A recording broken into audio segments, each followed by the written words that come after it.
সরকারি অফিস থেকে কর্মচারীকে তুলে নিয়ে মারধরের অভিযোগ, অপহরণের চেষ্টা, প্রাণনাশের হুমকি, আর সেই অভিযোগের তীর এবার বিএনপি নেতাসহ 7 জনের দিকে। এই ঘটনাকে ঘিরে কার্যত অচল হয়ে পড়েছে মেহেরপুরের Gangni sub registry office. Office সহকারী আবুল কালাম আজাদের অভিযোগ, গত 15 জুলাই রাতে গাংনী হাসপাতাল বাজার এলাকায় তাকে ডেকে নিয়ে এলোপাথারি মারধর করা হয়। এরপর জোর করে তুলে নিয়ে যাওয়ার চেষ্টা এবং প্রাণনাশের হুমকিও দেয়া হয়। এ ঘটনায় গাংনী পৌর বিএনপির সাংগঠনিক সম্পাদক ইমরান হোসেন সহ 7 জনের বিরুদ্ধে মামলা হয়েছে। সরকারি অফিসে চাকরি করা অবস্থায় আমাদের কোনো নিরাপত্তা নেই। হামলার পর সামাজিক যোগাযোগ মাধ্যমে আবুল কালাম আজাদ প্রশ্ন তোলেন, সরকারি দায়িত্ব পালন করতে গিয়ে যদি একজন সরকারি কর্মচারীকেই এভাবে হামলার শিকার হতে হয়, তাহলে এসব কর্মকর্তাদের নিরাপত্তা কোথায়?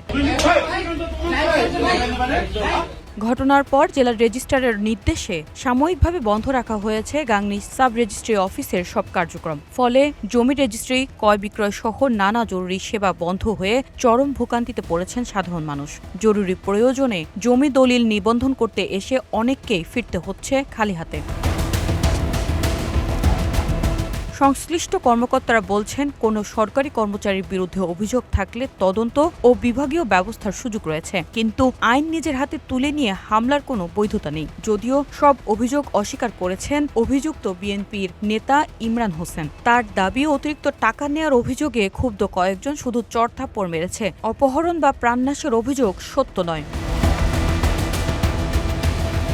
এদিকে পুলিশ বলছে, মামলার তদন্ত শুরু হয়েছে, অভিযুক্তদের গ্রেপ্তারে চলছে অভিযান। তবে সরকারি কর্মচারীর ওপর হামলার এই অভিযোগের শেষ কোথায় আর কবে স্বাভাবিক হবে গুরুত্বপূর্ণ এই সরকারি সেবা?